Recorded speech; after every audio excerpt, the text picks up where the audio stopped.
Merci. Il faut que je dise quelques mots préliminaires pour la légitimité de ma parole ici. Certains me connaissent, mais d'autres pas. Et la situation est un peu étrange. Il s'agit d'un hommage au TNP. Nous y avons travaillé pendant plusieurs années. Christian, 18 années, moi 12. Et Christian n'a pas voulu venir. Il faut respecter sa position. Mais il me semblait impossible de laisser ces 18 années, ces 12 me concernant avec lui, comme ça, sans rien dire. Donc, on en a parlé avec Jean, et j'ai proposé un déroulé. Et c'est ce déroulé de rencontres avec des invités qui va nous occuper pendant 2 heures. Vous dire aussi que j'ai réalisé, en étant spectateur de ce très beau programme des 101 ans du TNP, il y a eu beaucoup de mémoire. Je pense que pour Christian Schiaretti et nous, l'équipe qui était avec lui, c'est trop tôt la mémoire. Je pense que pour la mémoire, il faut du temps. Pour le moment, on a des souvenirs. On verra dans le temps ce qui reste de ce que nous avons fait.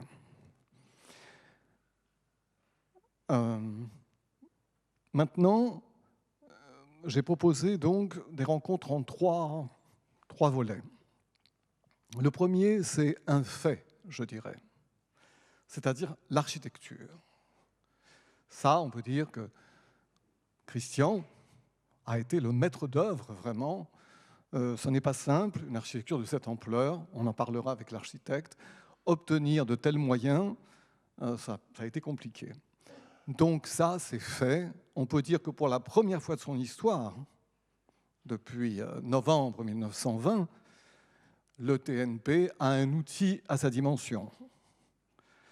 La parenthèse, c'est qu'il y a l'évolution de l'art théâtral depuis 1920, puisque c'est la date de naissance de nos propos ici au TNP, ça a beaucoup changé. Et entre autres, lorsqu'on a hérité jusque même maintenant des théâtres qui ont été construits en 1920, il n'y avait pas de salle de répétition, par exemple, parce que les spectacles ne se répétaient pas autant qu'ils se répètent maintenant. Et on est confronté à ça. Dans toute ma vie de théâtre, j'ai vu l'absence de salle de répétition. La Comédie Française, il n'y avait pas de salle de répétition. C'est très récemment qu'il y a des salles de répétition. Donc, la technologie a pris une telle place, la lumière, les costumes, l'arrivée des décors, tout ça demande des outils très performants. Et maintenant, le TNP a ces outils. Donc, c'est de ça dont nous allons parler dans un premier temps. Une fois qu'on a l'édifice, c'est bien, mais évidemment, il faut un contenu. Et ce contenu, c'est ce qu'on appelle la programmation. La programmation, là encore, les choses ont terriblement évolué. Maintenant, la programmation d'un théâtre, quand le directeur est un artiste, et donc il doit faire ce qu'on appelle des créations. Donc en général, c'est 3 par an. Et après, il y a ce qu'on appelle des accueils. Cette notion d'accueil qui remplit la programmation est assez récente au fond. Si on regarde ce qui s'est passé dans le temps, là, avec tout ce que vous avez entendu, si vous avez suivi, mais par exemple du temps de Villard, il n'y avait quasiment pas d'accueil. Il n'y avait que des créations. Et le théâtre vivait comme ça. Maintenant, il y a une démultiplication telle, et tant mieux, de compagnies, de théâtres, il y a un réseau. Et en plus, les subventionneurs entendent bien, quand ils ont mis de l'argent, font un poids sur les compagnies, ça doit tourner, les spectacles, c'est une industrie. Il faut absolument 20 dates pour une compagnie. Enfin, donc, de plus en plus, la programmation est devenue un élément important et arrive une nouvelle profession, qui n'a pas un très joli mot, qui est le mot de programmateur, ou plus noblement de directeur artistique, c'est celui que m'avait donné Christian, parce que maintenant, un directeur artiste ne peut tout simplement pas voir tous les spectacles qui se donnent, être tout le temps dans les trains, aller voir les spectacles des uns et des autres, en province ou à l'étranger, et puis pas seulement aller voir les spectacles, c'est-à-dire entrer en dialogue avec les artistes qui évidemment veulent passer ici. On ne peut pas recevoir tout le monde. Comment entretenir toutes ces conversations du oui, du non, des projets? Enfin, c'est devenu une pression considérable et ça a transformé aussi l'art du théâtre. Dans cette réflexion sur le répertoire, il y a Villard notait déjà qu'il aurait voulu trouver un auteur. Il lui semblait qu'un metteur en scène, pour qu'il installe vraiment son art jusqu'au bout, devait avoir comme compagnon un auteur. Il l'a cherché auprès de Gide, auprès de Sartre, auprès de Camus. Il a eu des conversations, ça n'a jamais abouti. Il voulait un auteur qui rêve le TNP, qui rêve le théâtre populaire. Eh bien, il me semble, pour moi, que ça existe par deux personnes, qui sont Jacques Roubaud et Florence Delay, qui ont produit quelque chose de tout à fait incroyable, cette geste autour de Merlin en 10 pièces. Et Florence Delay nous a fait le plaisir de venir, donc on parlera avec elle et on aura des extraits de ce Merlin et nous entrerons dans la composition de ce Merlin.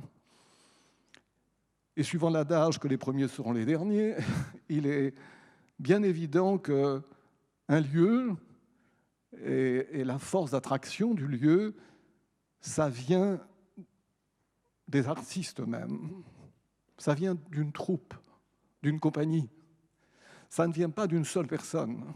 C'est une assemblée d'amis, d'artistes qui ont suffisamment de ferveur, suffisamment d'amour entre eux, qui produisent des choses, et c'est eux qui créent la nécessité. On dit, puisqu'ils sont là, vu ce qu'ils font, oui, il faut un théâtre, oui, il leur faut aussi ci, et oui, il leur faut ça, et les choses ainsi s'accumulent. Et Christian, toute sa vie de théâtre, au fond, on regarde l'histoire d'un siècle, c'est pas grand-chose, mais Christian a eu cette position assez originale, dès le départ, de défendre la troupe. C'était pas du tout dans le goût du jour dans les années 80, où le système de l'intermittence apparaissait comme la grande liberté. Et voilà, c'était un plaisir d'aller de famille en famille de théâtre pour les acteurs. Et on a perdu comme ça, petit à petit, le lien très fort de solidarité dans un groupe. Alors que Villard, évidemment, avait représenté, lui, une troupe en marche. Là aussi, l'histoire du théâtre, évidemment, comme tout, fait une boucle. Et on voit bien que la troupe revient en ce moment pour 1001 raisons.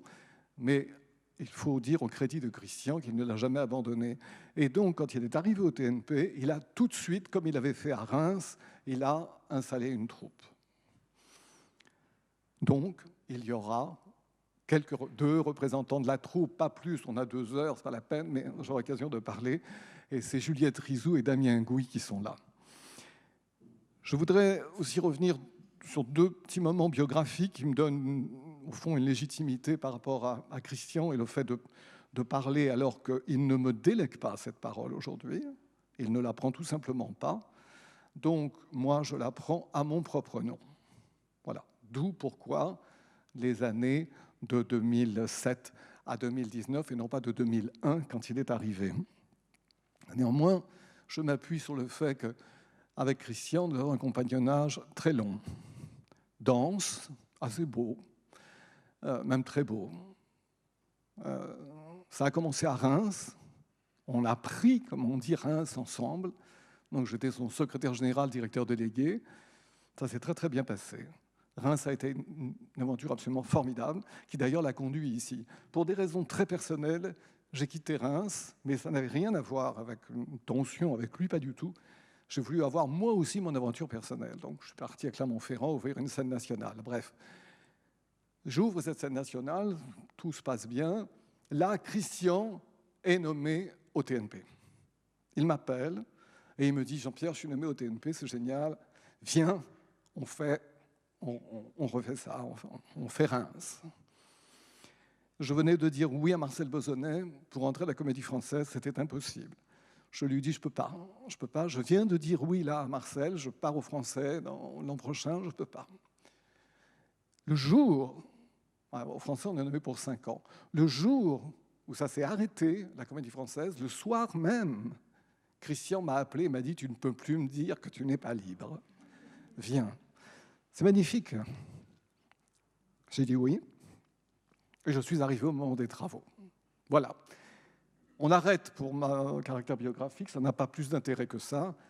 Et je demande à Vincent Speller de venir nous rejoindre. Vincent.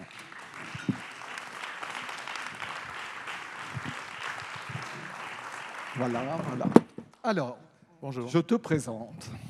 Alors, Vincent, c'est en fait 2 personnes. C'est une agence. L'agence Fabre-Speller.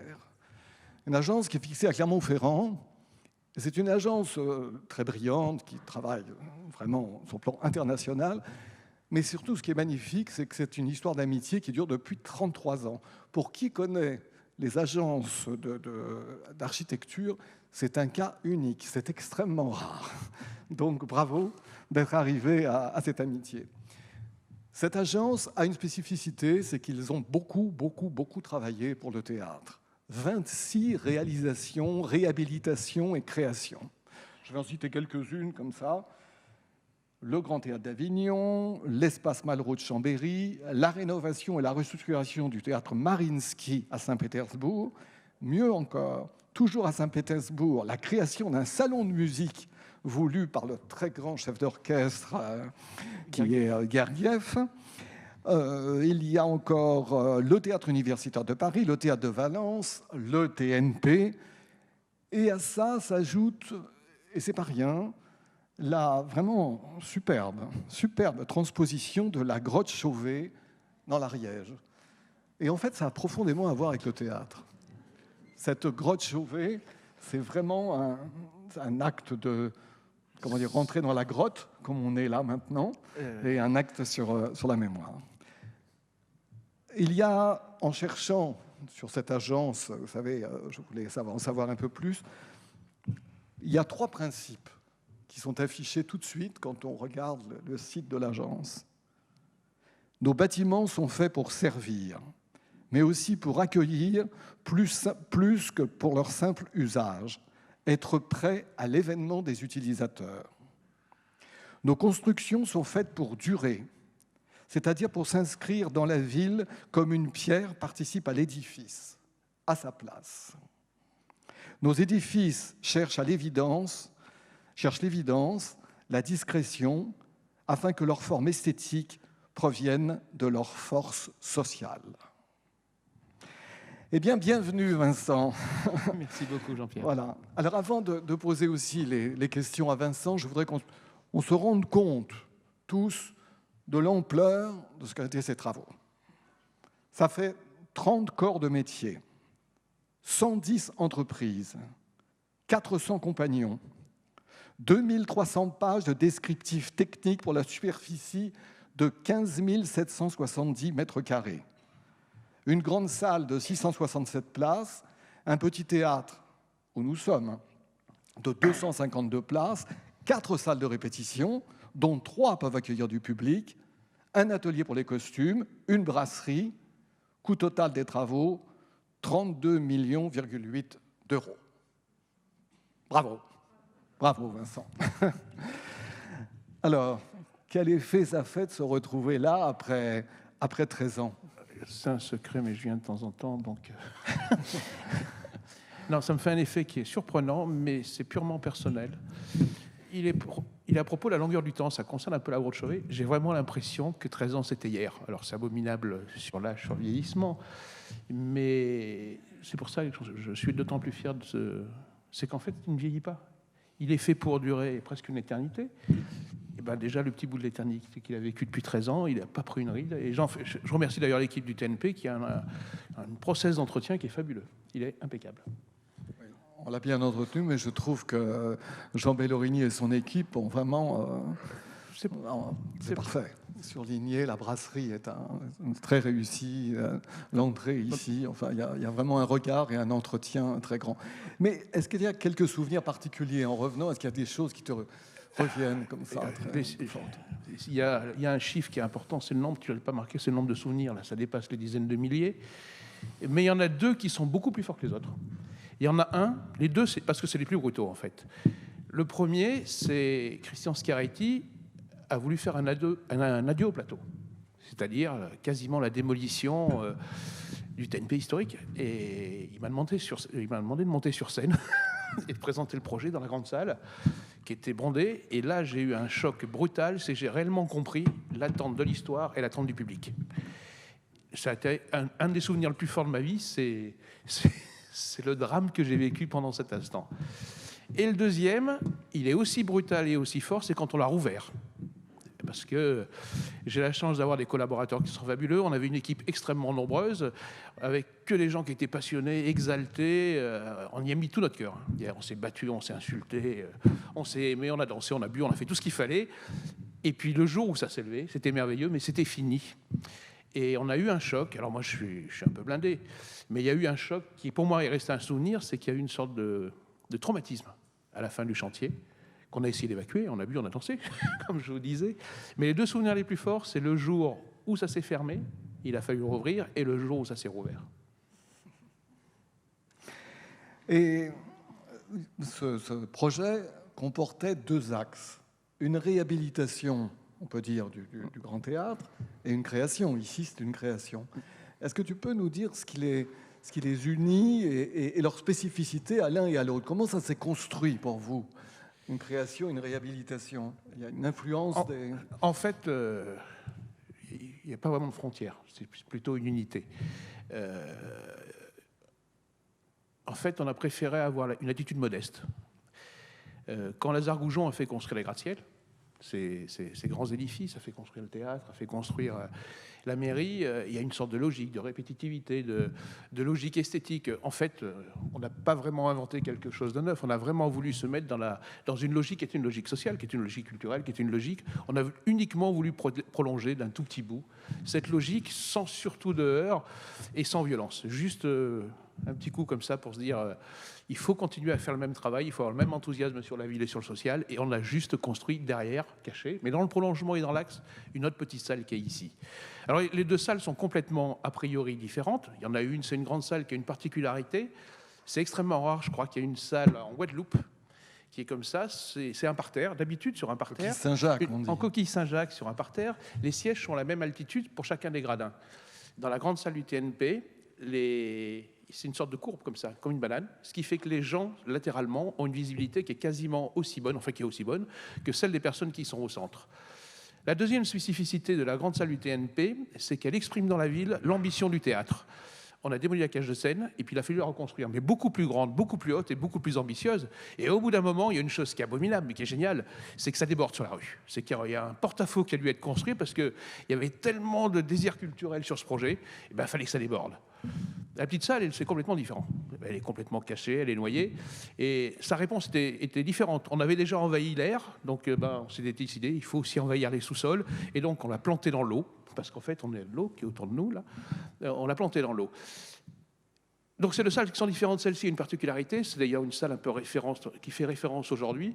C'est une black box qui a un grill général où on peut équiper dans tous les sens, mettre des perches de travers, enfin c'est un outil scénographique extrêmement pointu, et qui en plus a des gradins qui sont sur 4 trames qui peuvent se démonter, on peut installer du bifrontal, du frontal, du défilé.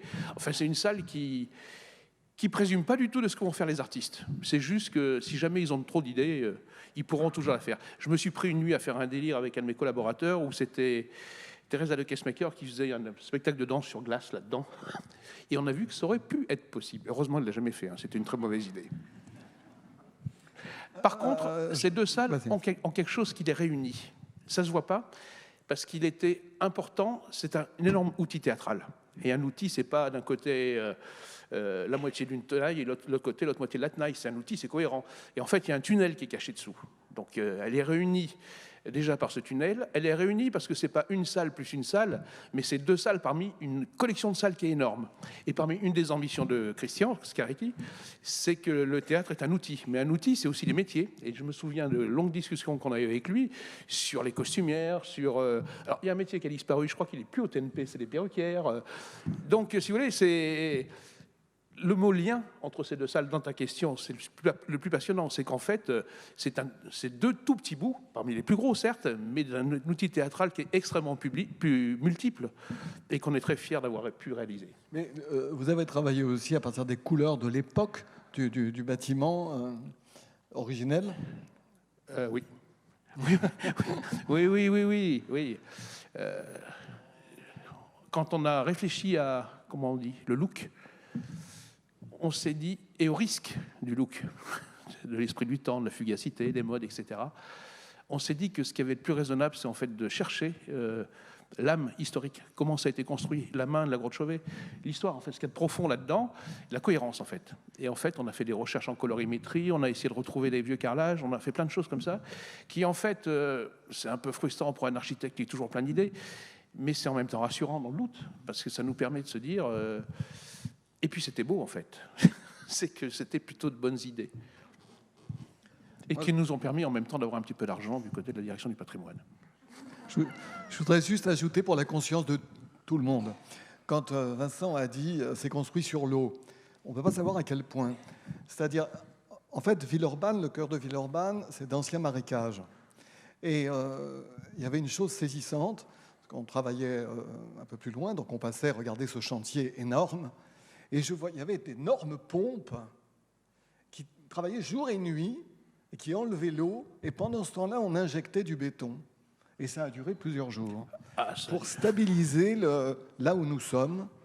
Et on me disait que le grand parking de la mairie, en fait, il y a constamment des pompes qui empêchent ce parking d'être noyé. Si ces pompes s'arrêtent, en très peu de temps, l'eau noie tout. Donc, c'est assez étonnant. Oui, Venise, je vous rassure, ça marche. Par contre, vous avez sous vos sièges des gilets oranges, vous êtes priés de ne pas tirer sur la petite manette. C'est vrai, ça marche, mais souviens-toi qu'on a quand même eu un problème, il y a eu une infiltration et on avait en dessous le plancher une champignonnière qui s'était installée. Donc, il a fallu retravailler. On parlera des difficultés après, mais c'est vrai que c'était une aventure, d'ailleurs qui, au début, quand on a été lauréat du concours, a posé beaucoup de problèmes, notamment aux équipes de la ville, sur le risque de construire en sous-sol ici. Parce qu'on pompe, certes, mais en pompant, on enlève l'eau. Si on enlève l'eau, on fait perdre sa densité au terrain des riverains, des gens qui habitent à côté, des voisins. Il y en a certains qui sont parmi nous. Il ne faut pas non plus fragiliser. Donc, en fait, on a pompé l'eau, mais on l'a réinjectée aussi vite, une sorte de boucle infernale, pour tenir des pressions isostatiques en même temps. Et Jean-Pierre Jourdain passait de temps en temps pour vérifier qu'il y avait néanmoins aussi un peu de béton qui se coulait. Mais il y a eu d'autres difficultés quand même. Tu m'as parlé de la démolition de la cage de Seine. Ça avait été apparemment périlleux. En fait, il y a une chose qui est absurde dans l'histoire de l'homme, c'est qu'on connaît très mal nos villes et nos bâtiments. Et les difficultés qu'on a souvent quand on fait des réhabilitations, c'est la méconnaissance de ces bâtiments. Il y a eu des sondages, il y a eu des études, mais qui ont coûté même des vraies fortunes qui ont été faites, mais qui ont été faites sérieusement. C'est pas du tout, je ne dis pas du tout les études. Et puis, une fois, quand on est au pied du mur, on s'aperçoit que tout ce qu'on avait imaginé, qui s'était avéré forcément, c'est comme ça, et ben c'est jamais comme ça. L'histoire est un peu de travers, je pense que... Et quand on a commencé à découper le béton de la grande cage de Seine, il s'est avéré qu'il n'y avait pas de ferraillage dans ce béton, donc il a fallu trouver des méthodes abominables pour le découper, le soulever par petits bouts sans qu'il parte en poussière pour pas qu'il tombe sur les gens. On a eu des difficultés fortes. Les difficultés de méconnaissance de la ville. Il y a des réseaux. La ville, c'est pas que des réseaux d'hommes, c'est aussi des réseaux d'humains, c'est aussi des réseaux de tubes, de fils, de tuyaux. Et tout est repéré, a priori. Tout le monde sait où est-ce qu'on a enterré son tuyau de gaz. Il se trouve que dans une rue à Villeurbanne, il y a des gens qui avaient oublié qu'il y avait une grosse fibre optique qui alimentait la moitié de Lyon et qui a été détruite par un coup de pelle malheureux. Donc, on l'a réparé, hein, mais en fait, les difficultés, c'est la récurrence de nos chantiers. Je veux dire, quand on a l'habitude, et il n'y a jamais rien de simple. Heureusement, une toute petite piscine, une toute petite maison, ou un immense théâtre ou outil théâtral, c'est des difficultés. Après bon, il faut juste Bon, Par rapport à assumer le stress. ta grande expérience, ça a été plutôt un chantier qui s'est bien passé ou ça a été lourd? Si Non. ça se passe bien, c'est que ce n'était pas un chantier. Non, non, non, non, non, c'était extrêmement lourd, mais ça s'est très très bien passé parce que d'abord on avait quand même parfois quelques très bonnes entreprises. On a été accompagné par les services de la ville de Villeurbanne et notamment François Chêne qui a été extrêmement présente. Il y a eu une rafale d'énergie autour de ce projet. Et puis en même temps les difficultés quand on a l'enthousiasme qui est lié à l'histoire du TNP. Bon, forcément on trouve la ressource, on oublie. On dit c'est compliqué, mais demain ce sera comme ça, donc on survit, il n'y a aucun souci. Là, l'histoire du TNP marchait aussi. La grande histoire du TNP. Ah oui, oui, oui, bien sûr, bien sûr. Non, non, mais... Enfin, je préfère oublier les difficultés, en fait, sinon, sinon je ne travaillerai plus. Et alors, dans tout ça, vous faisiez face à toute l'équipe, et toi, à deux personnalités, Christian Schiaretti et Jean-Michel Dubois. Alors Jean-Michel Dubois, c'était le directeur technique. Jean-Michel Dubois est un grand directeur technique. Il nous a quittés il n'y a pas longtemps, je veux dire par là qu'il est décédé. Et Jean-Michel Dubois avait une expérience énorme. Il avait travaillé au TNS, à l'Odéon, à l'Opéra de Paris, et il avait surtout été toujours l'homme des grands travaux. Et il a formé un grand nombre de techniciens. Moi, je sais que quand je suis arrivé ici, que Christian m'a dit qu'il avait demandé à Jean-Michel pour les travaux de revenir, j'étais ému et fier de rencontrer Jean-Michel Dubois. C'était un morceau, je savais, un morceau d'histoire extraordinaire. C'était aussi une personnalité assez forte. Donc, tu les avais tous les deux. Oui. Comment ça s'est passé? Entre Christian... mettons différemment. Les débats avec Schiaretti étaient uniquement thématiques. En général, c'était dans son scooter, où il m'expliquait où est-ce qu'il trouvait les stickers pour le personnaliser. Et en fait, il fut un temps, je me souviens, il cherchait comment on allait appeler cette opération. Alors, au début, je crois que c'était le programme du concours, c'était la restructuration du TNP. Mais le mot restructuration est un peu bizarre parce que ça fait un peu passe blanche quand même après. Il y a un avant, il y a un après.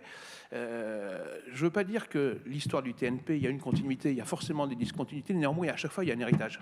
Et à chaque fois, le nouveau directeur est là pour gérer un nouvel héritage, etc. etc. C'est une sorte de valorisation d'un bien public. Donc le mot restructuration, ça n'allait pas du tout. Alors après, il y a, je ne sais plus, c'est François Chêne qui parlait de restauration du TNP. Mais ça veut dire, si on le restaure, c'est qu'il est pourri, c'est qu'il va tomber en ruine, c'est que là, ça craint. Alors, je ne pense pas qu'à l'époque où Christian soit arrivé, j'ai appris Planchon, enfin, non, ce n'était pas du tout une ruine, ni une ruine en termes de programmation, ni une ruine en termes de bâtiment.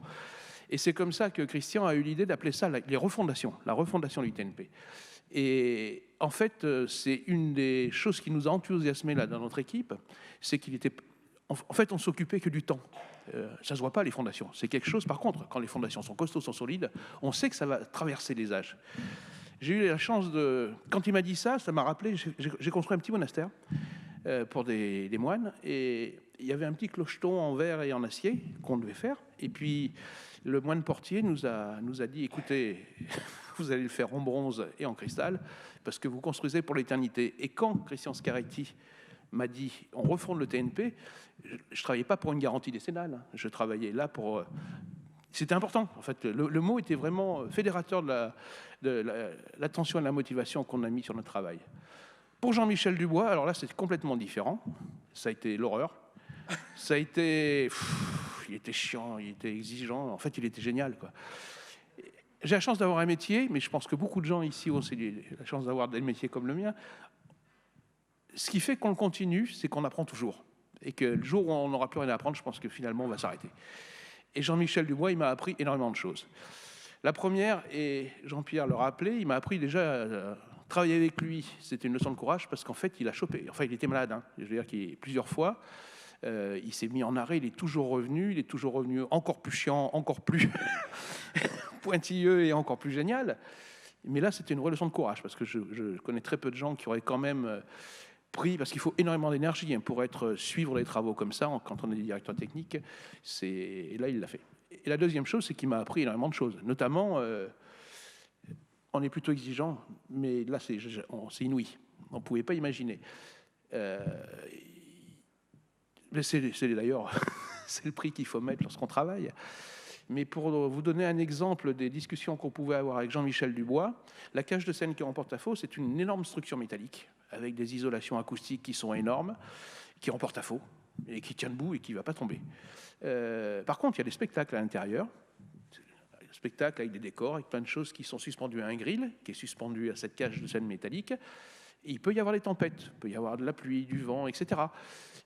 Et c'est ce qu'on appelle les critères de Flech. C'est que dans le cas des vents extrêmes, dans le cas des tempêtes, la structure métallique, comme celle d'une tour en Chine, ça va un petit peu bouger. Et ça pourrait faire faceiller un rideau. Et donc, j'ai appris, et je pense que lui aussi, il a appris à développer des calculs de critères de Flech qui donnent des garanties que dans les cas les plus extrêmes, le monde peut s'écrouler, mais le public du TNP aura un spectacle qui ne bouge pas. Voilà où il faut venir. Non, mais je plaisante. Mais là, je plaisante pas, en fait. Non, je plaisante pas du tout, en fait. On l'a vraiment fait. On l'a vraiment fait. Mais si vous voulez, c'est... Mais je pense qu'il a appris de nous aussi. Enfin, il n'y a pas que moi. Je suis une équipe avec des associés, avec un excellent acousticien qui s'appelle Jürgen Reynolds, c'est BBM Müller, c'est celui qui a fait le Bolchoï à Moscou. On est avec on a eu une équipe de rêve. Et je pense qu'on s'est tous enrichis mutuellement, mais avec un sens de l'exigence de Jean-Michel qui était réellement en dehors du commun, mais intraitable. Alors, est-ce que c'est lui qui est à l'origine d'une chose qui m'a fait beaucoup, qui m'avait estomaqué à l'époque? C'est, figurez-vous qu'il y a un monde camion. C'est-à-dire, pour que les camions du décor sur le grand plateau, c'est toujours un problème dans les théâtres, évidemment, parce qu'on se fait sur la rue, puis après, il faut monter tout au bras et tout. Alors, quand on a les anciens théâtres, c'est épouvantable, les portes sont petites et tout. Et là, le camion, les énormes camions, monte sur un ascenseur, et ça monte, et ça arrive directement sur le plateau. Ouais. Ça m'avait complètement bluffé. Mais tu peux nous dire, ça, c'est Jean-Michel qui a voulu ça? Comment ça s'est passé? Non, c'est des solutions qui, depuis les années 50, on trouve dans certains théâtres. Par exemple, quand Mario Botta a fait le théâtre de Chambéry, il y a déjà un monde camion. En fait, non, le monde camion, ça a été développé techniquement avec l'appui, le soutien, les critiques, etc. de Jean-Michel. Mais en fait, c'était inéluctable, dans le sens qu'on ne peut pas changer le niveau de la scène du TNP. C'est un bâtiment, en fait on l'appelle le TNP, mais c'est le Palais du Travail, entre autres. Je veux dire qu'il y a aussi des syndicats, il y a aussi une piscine. Dans le projet de Lazare-Goujon, la culture n'était pas mise dans son petit sanctuaire. Ici, c'était un endroit qui était le plus partagé, le plus ouvert, et des activités. La piscine est dessous, oui. Enfin, elle marche, en fait. Il y a une piscine, il y a des locaux syndicaux, il y a du bureau. Enfin, c'est un lieu de partage, d'échange, de rencontres. Et comme c'est plein en dessous, la scène est en l'air. Et la scène, on ne peut pas la descendre, au risque de virer les syndicats. Alors moi, je ne m'y risque pas. Au risque, en fait, que comme on détruirait la piscine qui est sous le TNP, le trou qu'on avait fait avec de l'eau, ils s'en servent comme piscine. Donc l'un dans l'autre, il fallait que la scène reste à cette hauteur, un petit peu au-dessus quand même des syndicats et de la piscine.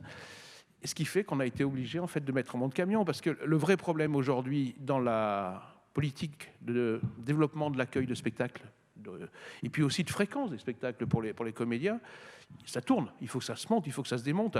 Et si d'un seul coup les équipes techniques sont trop nombreuses ou n'y arrivent pas, ça ne marche pas. Donc on a quand même fait ce monde camion, le semi-remorque allemand arrive, il monte, il ouvre ses portes, il était comme s'il était au niveau de la rue. Il y a un très gros avantage, ça concerne les riverains, c'est que dans les nuisances sonores de la ville, c'est pas une blague, il y a beaucoup de communes qui me racontent que le démontage et le remontage des décors dans une ville, c'est une pollution. L'Opéra d'Avignon, qui est en plein centre d'Avignon, les plaintes des riverains sont permanentes parce qu'à chaque montage et chaque démontage, c'est la nuit forcément, parce que c'est la règle, parce qu'on vit la nuit, et ça fait du bruit, parce que c'est quand même des choses qui sont lourdes à porter, et puis c'est l'enthousiasme et la joie de vivre du spectacle qui fait, c'est une pollution. Donc là, le gros avantage, c'est qu'on rentre le camion, on le monte, et on travaille chez nous. Bravo. Avant d'arrêter notre échange, alors maintenant, au regard de toutes tes expériences, est-ce que quand tu revois l'ensemble, il y a des choses sur lesquelles tu as des regrets ou des choses au contraire, tu te dis « Ah non, là, on a vraiment réussi notre coup, c'est ça que je le refais ailleurs ». Quel regard tu portes? Deux souvenirs, l'adieu au plateau, la réouverture, et puis ta question, est-ce que j'ai des regrets? C'est d'une brutalité pour un architecte qui y a passé 4 ans. Et puis si jamais je me disais qu'un jour je pouvais avoir des regrets, je changerais de métier. Je serais incapable d'assumer mes responsabilités professionnelles. Donc je n'ai pas de regrets. Si la question posait différemment, est-ce qu'aujourd'hui tu aurais fait des choses différentes? Je pense que, comme dans le spectacle, le monde change, il bouge. Il y a des outils qui sont différents, il y a plein de choses qui sont différentes et des problématiques qui sont différentes.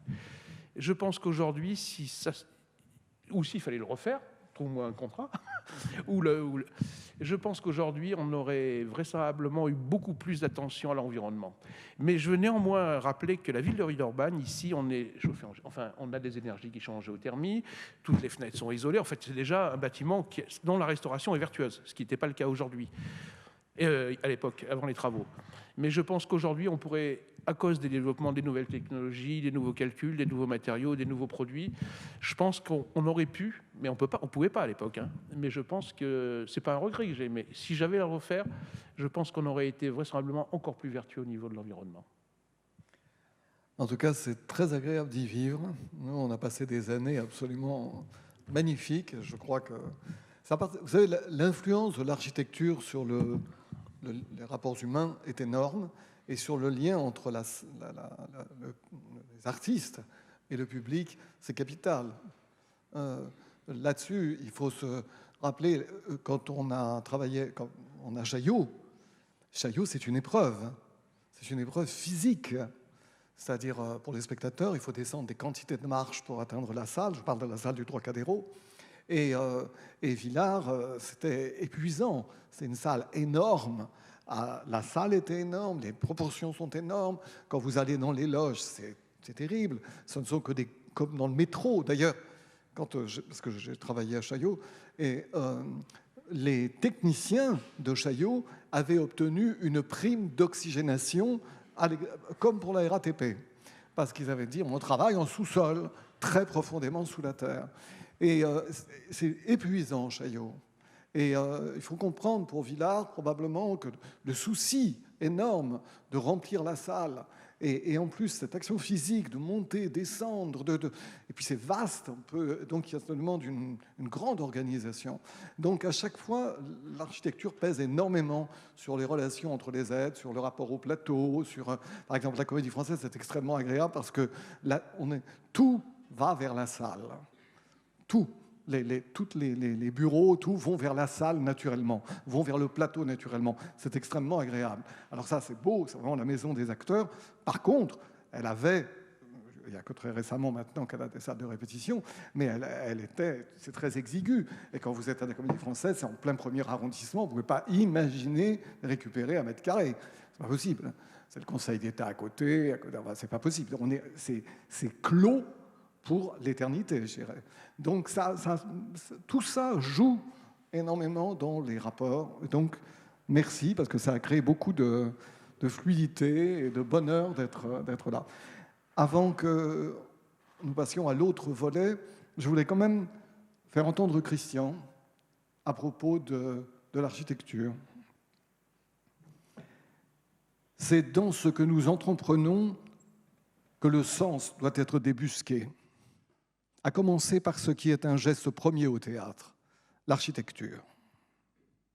L'écrin de pierre du TNP expose, par une malignité de l'histoire et le respect du projet initial du théâtre de Villeurbanne, un théâtre face à la mairie.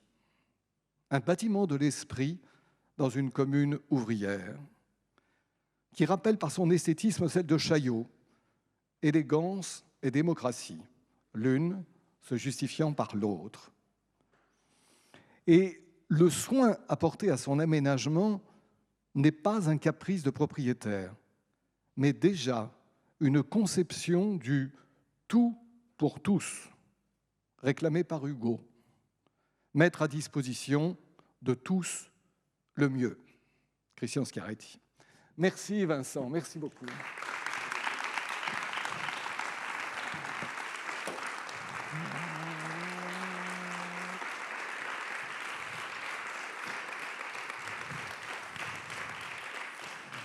Ma chère Florence, j'ai la chance de pouvoir t'appeler par ton prénom, Florence Delay. Veux-tu nous rejoindre?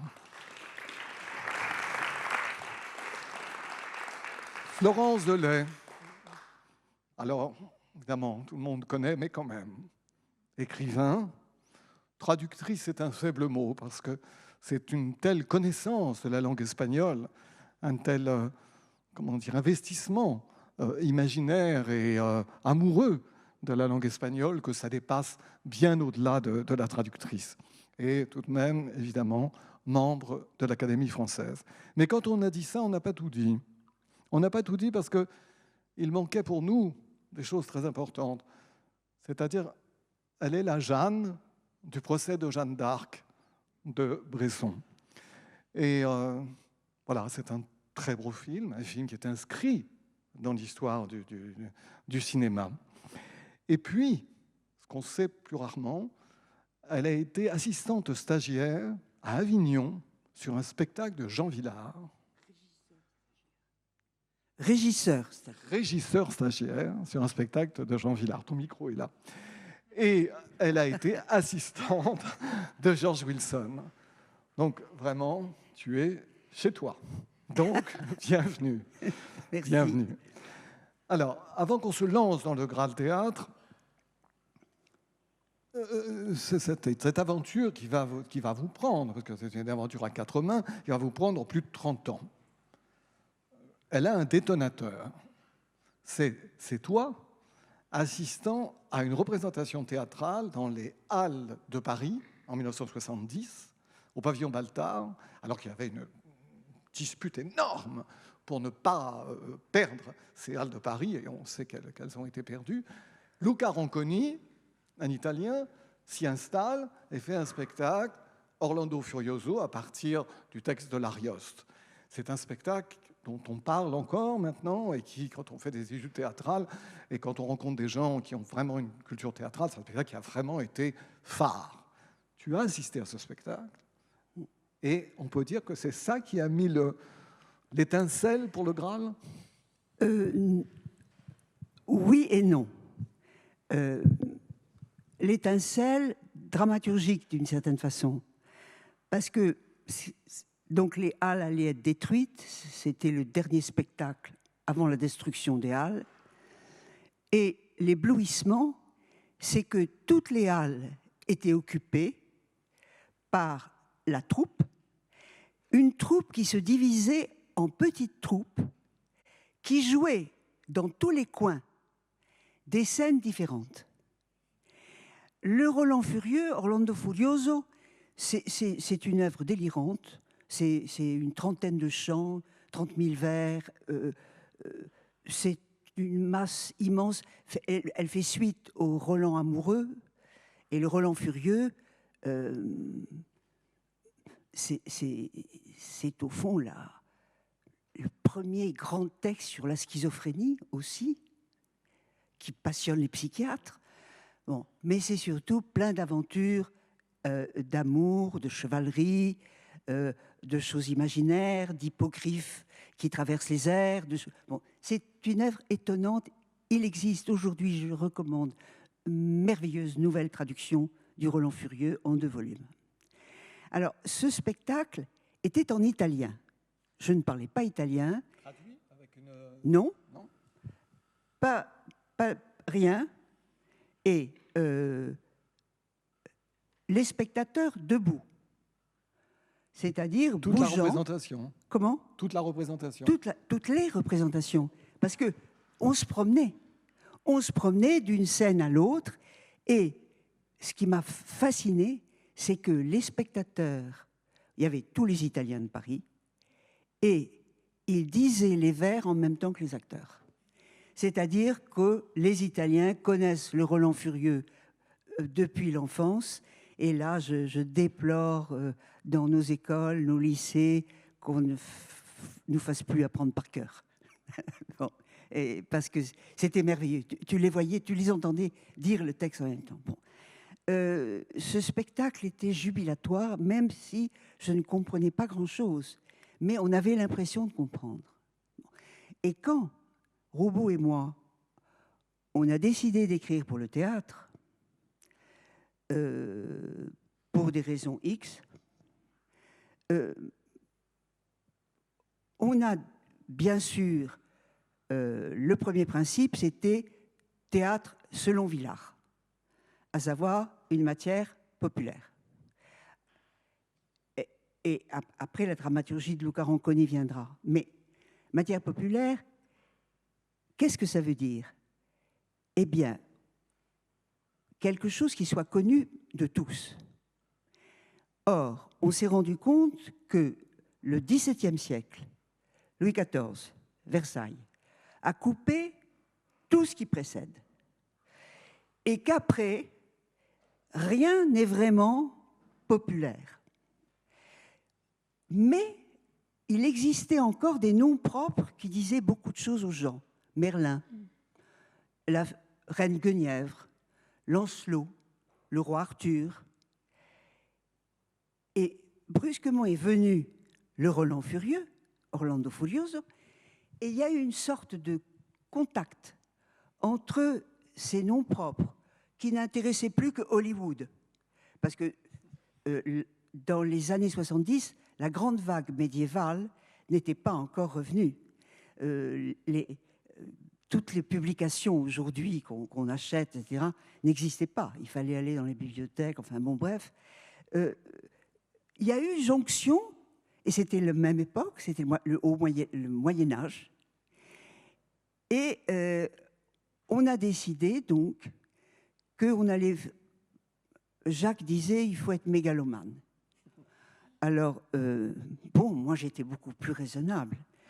Et il a dit, bon, on va faire il nous faut au moins 10 pièces. Parce qu'autrement, on n'y arrivera jamais. Parce qu'il fallait aller, si vous voulez, le centre n'était pas Merlin, c'était le Graal. Or, le Graal, qu'est-ce que c'est? C'est un petit plat que Joseph d'Arimathie montait sur une petite échelle, un petit plat dans lequel il recueille le sang du Christ. Et ce Graal, qui va peupler l'imagination de l'Europe entière, va donner matière à une foule de contes, d'écrits, d'aventures qui auront leur moment, leur soleil à la cour du roi Arthur. Et donc l'histoire du Graal va jusqu'à la terrible mort du roi Arthur, auquel, bien sûr, les Gallois ne croient pas, puisqu'ils pensent qu'il reviendra un jour. Comme nous, bien sûr, nous les scribes. Alors, à ce moment-là, on s'est dit, et ça venait de Luca Ronconi, enfin, du Roland Furieux, qu'il fallait concevoir l'ensemble avec chaque pièce indépendante et avec, et là ça venait du No, un Jo, un A et un Q, les scènes qui venaient du passé, qui introduisaient le centre, le A, et avec des scènes terminales qui amorçaient la pièce suivante. C'est-à-dire la construction était japonaise. Et on s'est mis à... Alors, Jacques était le chercheur, donc il passait sa vie dans les bibliothèques, et puis on établissait des fiches, et ensuite on a fait le plan. Alors, justement, ça, tu en arrives à la deuxième question que je voudrais qu'on creuse un peu, parce que pour nous, c'est assez étonnant de voir, c'est rare, des écritures à 4 mains, et des écritures à 4 mains sur 30 ans et 10 pièces. Il y a eu une interruption. Hein. Oui, enfin, ça fait quand même, c'est resté dans votre esprit, en tout cas, c'est resté ça, vous avez continué à vous alimenter. Pendant ce temps-là, c'était on a pas failli, fini. hein. Failli s'arrêter. Tu le dis, ah oui. Ça a été, on a écrit 6 pièces, on s'est brouillé, enfin, et après on s'est réconcilié, on a écrit les 4 dernières. Alors, justement, il me semble qu'on voudrait savoir, parce que vous êtes déjà 2 auteurs, quand vous vous lancez dans l'aventure, 2 auteurs constitués, qui existent, reconnus, avec une œuvre littéraire très différente l'un de l'autre. Toi, tu as un passé de théâtre, je ne crois pas que Jacques en avait. Rien. Et, jamais. Alors, est-ce que tu peux nous dire comment ça s'est fait, justement, cette affaire du théâtre entre vous? Comment il y a eu une répartition des rôles, une répartition des connaissances? Comment ça s'est passé? Alors, celui qui a le plus cherché en bibliothèque, c'est Jacques. Et après, j'établissais les fiches des lieux, les fiches des chevaliers, les fiches, etc. On a essayé de couvrir l'ensemble au début. Bon, on a toujours travaillé à une table ronde. Au début, dans mon studio de la rue de la Harpe, et après dans une cuisine, où la seule table ronde était dans la cuisine. Bon, on a travaillé à une table ronde, on a tout écrit ensemble, oralement. C'est-à-dire qu'on avait le résumé de la scène, on avait les principes de chaque personnage avait bien sûr ses habitudes, ses trucs, etc. Et on parlait la scène. Tout a été fait oralement comme ça. Et je transcrivais, et à la... Ah, tu étais le scribe? Oui. Scribe numéro 2, numéro 1. Je me suis toujours appelé scribe numéro 2. Le grand scribe. Ça, je vais vous faire une petite parenthèse, parce que quand on est convenu de faire cette rencontre, j'ai envoyé à Florence à peu près les questions que je lui poserais. Et elle me dit, bon, c'est très bien. Et puis elle me dit, oh, écoute, tu te ferais bien de l'envoyer au scribe numéro 1. Alors, j'envoie à Jacques, et Jacques me dit, non, mais c'est très bien. Et puis, je fais totalement confiance à Florence. Elle saura parfaitement répondre, scribe numéro 2. C'était assez amusant. Alors donc, ça a été fait toujours, tous les deux. Et la séance suivante, on relisait et on corrigeait la scène que nous avions faite. Et tout a été écrit par nous deux, oralement, donc presque joué, sauf à l'exception de quelques passages de la dernière pièce, la tragédie du roi Arthur, parce que là, il nous fallait des alexandrins, et ça, c'était poète. Hein, bon. Alors, puisqu'on parle d'oralité, eh bien, on va y aller. Donc, si Juliette Rizou et Damien Gouy veulent bien nous rejoindre.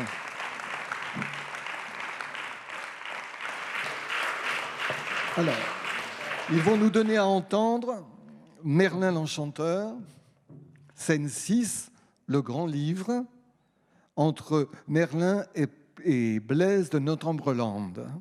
Le lieu, c'est le lieu 1, lieu des paroles profanes. J'étais à ma table de travail quand on frappa à la porte. Entrez. Entrez. Je suis content de te voir, mon petit. Mais il ne fallait pas venir si vite. Pourquoi es-tu si essoufflé? Parce que j'ai dû passer par Rome pour conférer avec le pape au sujet de l'élection de demain. Il m'a confié une lettre pour l'archevêque de Canterbury. Comment? Tu es parti de Carduel et pour Rome et revenu jusqu'ici en Northumberland en une seule journée, avec le froid qu'il fait en ce moment et si peu couvert? C'est de la folie. Tu me feras mourir d'inquiétude. Tu sais que je ne m'enrhume jamais. Mais comment as-tu su que c'était moi? Parce que tu ne frappes à la porte que quand tu es déguisé. Alors je reprends ma forme. Comment va ma mère? Elle vieillit. Nous vieillissons tous les deux. Nous te voyons si peu souvent. Je pensais, maintenant que le roi Uther Pendragon est mort de la goutte, si saintement, que tu n'aurais plus à t'occuper des affaires du royaume. Au contraire. Et la succession? Évidemment. Elle est compliquée puisqu'il n'y a pas de successeur. C'est à voir? Ah bon? Je ne pouvais pas t'en parler avant pour des raisons de sécurité. Mais alors, ce que j'ai écrit dans le livre... Ce que tu as mis dans le livre est vrai parce que c'est dans le livre et que ce livre est le livre du Graal. Mais comment puis-je dire la vérité dans ce livre du Graal puisque je ne sais pas encore exactement ce que c'est que le Graal? Tu le sauras quand tu auras écrit le livre. Regarde, la nouvelle encre que m'a apportée Saint-Menu, entièrement composée de ouvert. Il paraît que c'est la seule qu'utilisent les moines de Glastonbury. Commençons tout de suite, je suis terriblement pressé. Tu ne vas pas repartir à peine arrivé. Si, et j'ai beaucoup d'informations à te dicter. Es-tu prêt? Où en est-on? Relis-moi depuis la mort du duc de Tintagel. Le comte dit ici que quelques semaines après que le roi Uther Pendragon eut quitté à l'aube le lit de la femme du duc et que le duc était mort, Merlin vint trouver le roi déguisé en charpentier et lui dit « Sire, vous allez être père. »« Comment ?» dit le roi. « Oui, dit Merlin. Ce n'est pas par douleur que Hygère ne se cache, mais parce qu'elle est grosse. » Alors le roi reconnut Merlin et commença à se réjouir de la nouvelle qui lui était annoncée. « Il faut que je l'épouse, dit le roi. »« Certes, répondit Merlin, et le plus vite sera le mieux. »« Sais-tu, demanda le roi, si cet enfant sera mon héritier ?»« Oui, répondit Merlin, mais il ne sera pas votre fils. »« Comment se peut-il, dit le roi, que mon enfant soit mon héritier tout en n'étant pas mon fils ? » ?»« Je vais te le dire, dit Merlin, si tu me donnes un verre de vin. »« Mais tu ne bois jamais de vin ? » ?»« Oui, mais dans le conte, le conteur réclame un verre de vin. S'il n'y a pas de vin, ou si on ne boit pas de vin, ce n'est pas la peine de dire le conte. » »« Mais si j'écris que Merlin réclame un verre de vin, ce n'est pas vrai. » »« Le conte dit toujours vrai. Ce que dit le conte est vrai parce que le conte le dit. Certains disent que le conte dit vrai parce que ce que dit le conte est vrai. D'autres que le conte ne dit pas vrai parce que le vrai n'est pas un conte. Mais en réalité, ce que dit le conte est vrai, et ce que le conte dit que ce que dit le conte est vrai. Voilà pourquoi le conte dit vrai. On continue. Ce que je viens de dire est très important. Tu n'as pas l'air de t'en apercevoir. Je viens d'inventer la théorie du conte. Et il faudra que tu t'en souviennes plus tard. Bon, eh bien, note à la suite. Je vais te le dire, dit Merlin, si tu me donnes un verre de vin. Tu n'as pas oublié qu'en échange de cette nuit avec Igerne, que tu désirais si fort, tu m'accordas un don. Uther Pendragon pencha la tête et dit « C'est vrai, c'est vrai. » Alors Merlin expliqua que la reine Igerne aurait un fils dont le nom serait Arthur, mais que ce fils devrait lui être enlevé au berceau et ne serait donc pas connu comme légitime héritier du roi. Le roi Uther Pendragon eut beau protester, un don est un don, surtout un don contraignant. Le roi épousa Igerne. Je te signale que j'ai déjà écrit à peu près la même chose. Eh bien, tu vas recommencer. Avec les modifications, cela fera une autre version. Je prédis qu'elle sera encore plus vraie que la première. Tu reprends donc à partir de « le roi épousa Igerne » jusqu'à « le roi mourut » et tu ajoutes « Arthur avait 15 ans ». Tu ne dis pas ce qu'il a fait durant ces 15 ans ? Ce n'est pas la peine. Insère simplement ceci. Après sa naissance secrète, Merlin prit l'enfant et le confia à un homme honorable nommé Auctor, c'est-à-dire un auteur. Mais ça, surtout, ne l'explique pas. Cet homme venait d'avoir lui-même un fils que sa femme dut mettre en nourrice afin qu'elle ne donnât point par mégarde le lait du même sein à deux nourrissons de conditions si inégales. Ils sont donc frères de lait. Non, ils le croient, mais ils ne sont pas du même lait. Quel est le nom du fils d'Auctor ? Kex. Kex ? C'est trop gallois. Je l'appellerai Que ou Ké. Comme tu voudras. Je vais maintenant te dicter ce qui va se passer demain, jour de Noël, car je ne pourrai pas revenir d'ici quelque temps. Il va se passer de grandes choses. Et il vaut mieux que je te les raconte à l'avance pour être sûr qu'elles se passeront bien ainsi. Merci. Alors,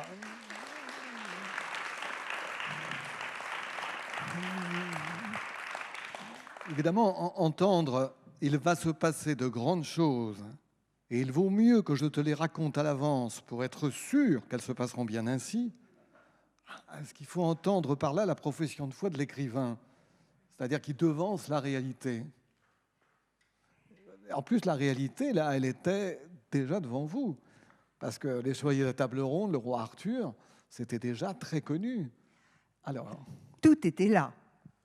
Mais notre invention, c'est Blaise de Northomberland, à savoir le conteur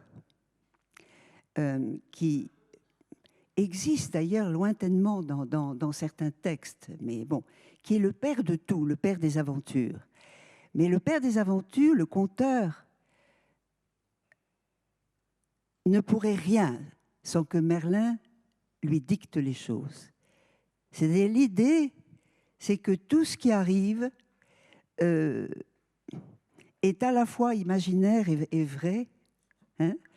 Et donc, on joue beaucoup tout au long sur Blaise et Merlin, leur rapport.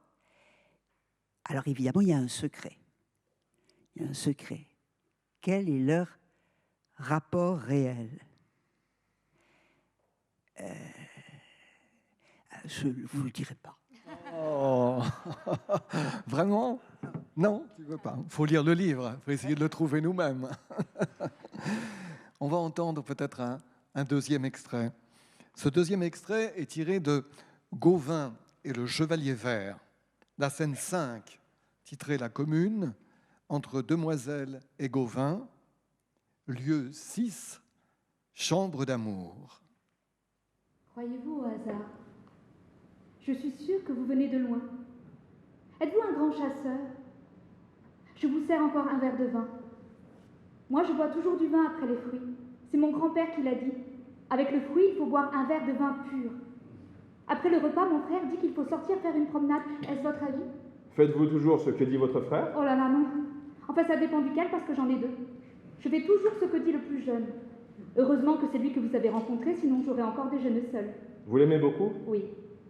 Et s'il avait été là, vous l'auriez servi comme vous m'avez servi en lui faisant la conversation? Oui. C'est moi qui parle tout le temps parce qu'il est comme vous, il ne dit rien. C'est que je vous écoute. Il n'y a rien à écouter. Je ne parle pas pour être écoutée, je parle pour servir le repas. En tout cas, je suis content de ne pas vous avoir réduite au silence. Mon frère m'a fait dire de vous servir comme je le sers. C'est pourquoi je vous fais déjeuner dans ma chambre et de vous distraire comme si vous étiez lui jusqu'à son retour. Et comment distrayez-vous votre frère? Je le chéris, je le câline, nous jouons aux échecs, et chaque fois qu'il me prend un pion, car je ne sais pas jouer, je lui donne un baiser. Je lui pose des questions et je fais des réponses puisqu'il ne parle pas. Moi, je voudrais bien que vous me répondiez. À quoi? À la question que je ne vous ai pas posée. Venez vous asseoir près de moi. Je croyais bien que vous ne seriez jamais dans mes bras. C'est que vous n'y pensiez pas du tout. Vous êtes bête et méchant. Je ne le suis absolument pas. Si, vous l'êtes. Non. Si.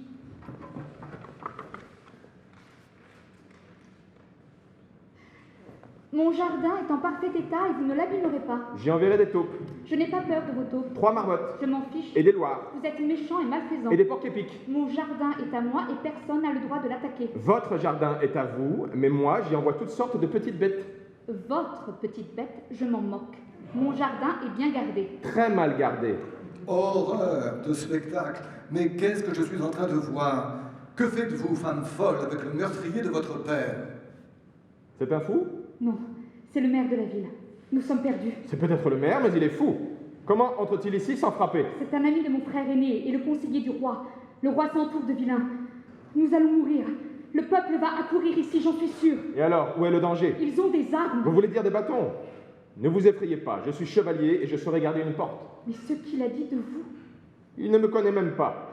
Il a voulu vous faire peur. Allons, calmez-vous. Prenez ce jeu d'échecs, asseyez-vous en face de moi et jouons. Merci.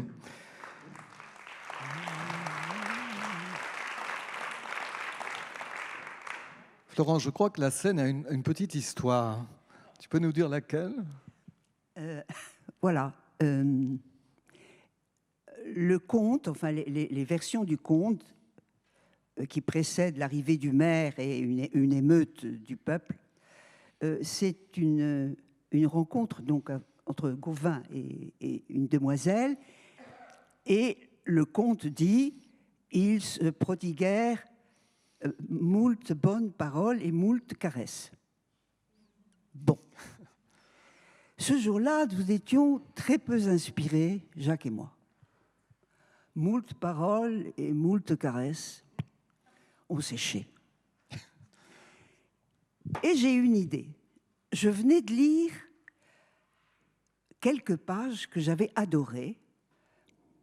Je vais chercher le livre, je lis le passage à Jacques qui dit « On a la scène ». C'est la scène des petites bêtes. Mon jardin est en parfait état, j'y enverrai des taupes, j'y enverrai des marmottes, etc. Bon, je ne sais pas pourquoi, c'était cocasse, c'était délicieux, on copie. Bon. Et puis, le temps passe entre l'écriture de la scène et la publication, on a oublié qui on a copié. Or, on est très honnête. Alors, on fait une petite note en disant « Ce passage des petits animaux est emprunté à un écrivain contemporain, mais nous avons oublié lequel. » Bon. Le temps passe et Marcel Maréchal fait une saison de son théâtre avec 3 pièces du Graal. Et un soir, où il jouait Gauvin et le Chevalier Vert, après le spectacle, il voit dans sa loge arriver un homme très grand qui le félicite, qui dit qu'il a eu beaucoup de plaisir et surtout qu'il a eu le plaisir de se découvrir dans la pièce. Et il en avait écrit une scène. Et c'était Julio Cortázar. Voilà. Et donc, nous avons toujours procédé comme ça. On a fait venir des tas de gens dans le Graal Théâtre, parce que c'est une œuvre collective. Alors on est les scribes, mais tout le monde pouvait entrer. Et dis-moi, Gauvin, j'ai lu dans la presse que tu avais un petit faible pour Gauvin. C'était ton chevalier préféré. Est-ce que tu peux nous dire pourquoi? Qu'est-ce qu'il a, ce Gauvin? Voilà. J'aime Gauvin parce que Messire Gauvin, c'est le contraire de Don Juan. Il plaît à toutes les femmes et il les traite merveilleusement. Il n'en déçoit aucune. C'est pas vraiment le cas de Don Juan. Comment? Tu trouves qu'il les traite bien? Non, mais c'est le contraire. C'est l'anti. C'est le contraire, pardon. Oui, c'est l'anti-Don Juan. Pardon. Et donc, toutes les demoiselles, la demoiselle aux petites manches, la demoiselle fille du maire, etc., il a une réputation merveilleuse. On sait qu'il est miroir de la courtoisie. Et je l'aime beaucoup parce que il ne fait de mal à personne. Et il multiplie les amours, mais de façon charmante. Et donc, j'aime beaucoup Gauvin. Jacques l'aime moins. Bon. Jacques est assez épris de Lancelot, finalement. Alors que moi, je trouve Lancelot, entre nous, assommant.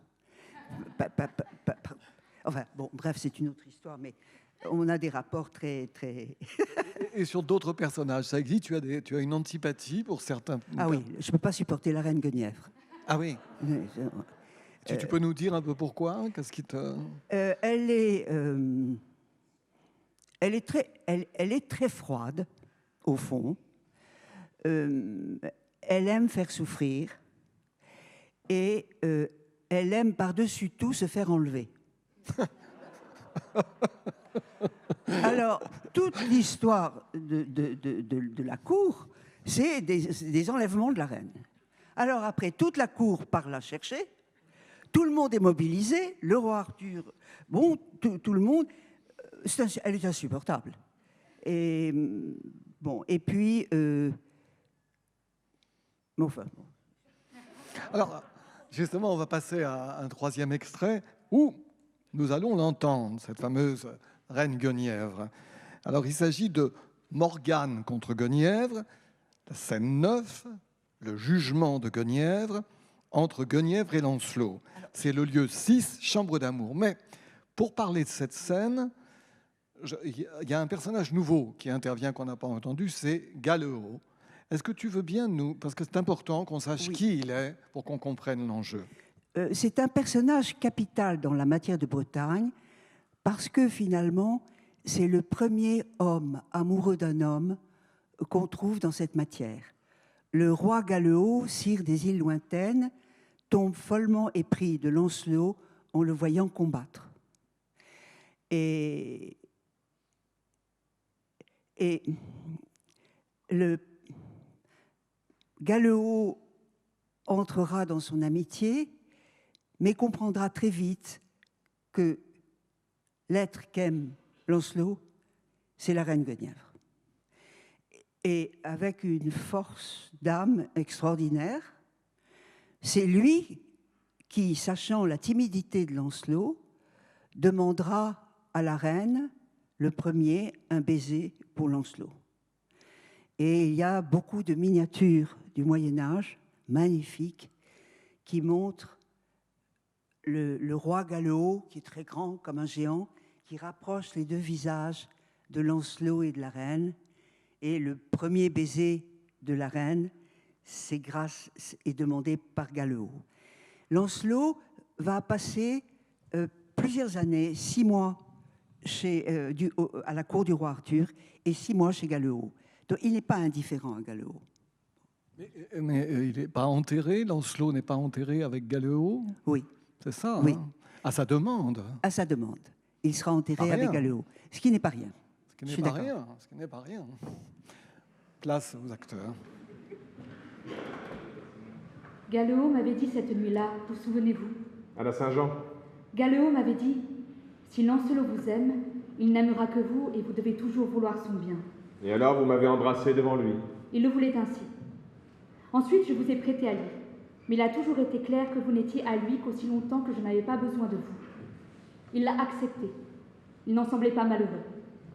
Sa terre de Sorelois n'est-elle pas délectable parmi toutes les îles de la mer de Bretagne, avec ses rivières épaisses, ses bonnes forêts courantes? N'a-t-il pas les plus fidèles chiens, les meilleurs faucons? Il devrait me haïr, car je l'ai détourné de son ambition, soumettre le monde. Du plus vigoureux homme de la terre, j'ai fait le plus lent, et tout son mal lui est advenu par moi.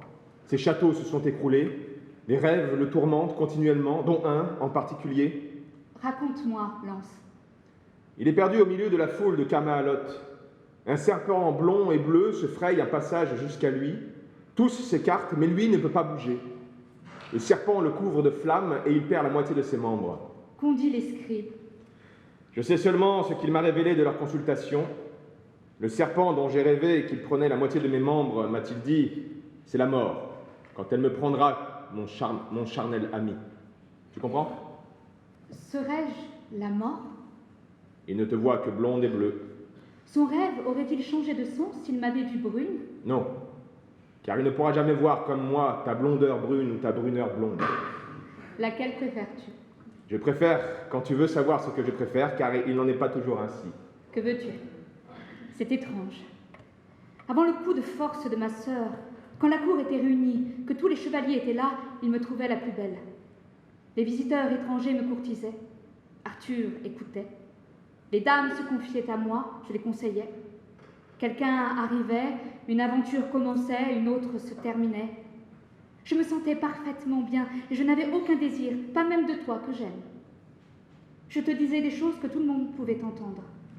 Tu semblais un peu malheureux, cela me réconfortait. D'ailleurs, tu n'étais pas souvent là.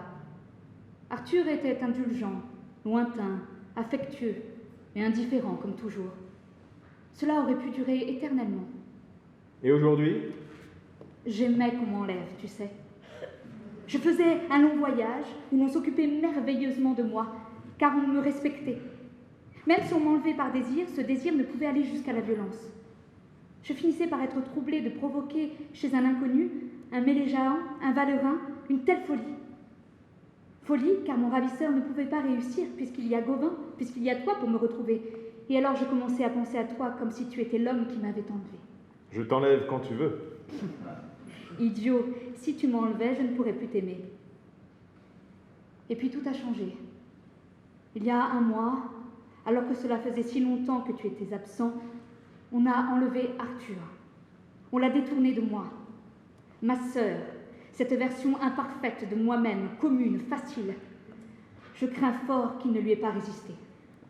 Au fond, et je ne peux le dire qu'à toi, je suis presque contente pour lui. J'ai souvent regretté qu'il ait si peu de plaisir avec les femmes et qu'il en éprouve tellement à écouter ses chevaliers. Que lui manquait-il? De s'intéresser plus à moi. Pas seulement pour me montrer ou être plein d'angoisse quand on m'enlève. Si on m'enlevait sans que je bouge de la cour, il se trouverait enfin dans une situation qui le passionnerait. Tu pourrais figurer ce constant ravisseur. Il ne le saurait pas vraiment, mais moi... Constamment près de toi, Galéo en mourrait. N'y a-t-il donc que Galéo qui sache aimer? Faut-il être en péril de mort pour être aimé de toi? Eh bien, je t'annonce que je suis en péril de mort, et pire encore, menacée d'être tondue. Merci. Merci beaucoup.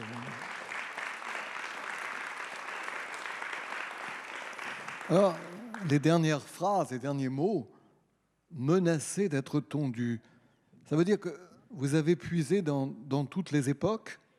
Absolument. Et les 10 pièces se déroulent où et dans quelle temporalité? Elles se déroulent dans 10 lieux qui sont abstraits, lieux de parole profane, lieux de parole sacrée, chambre d'amour, etc. Et se déroulent au Moyen-Âge, mais un Moyen-Âge qui serait toutes les époques. Car, par exemple, la nuit de la Saint-Jean, la nuit du premier baiser, Jacques a dit tout de suite « Ah, mais la nuit de la Saint-Jean, c'est le poème d'Apollinaire. » Alors, on a mis un peu d'Apollinaire.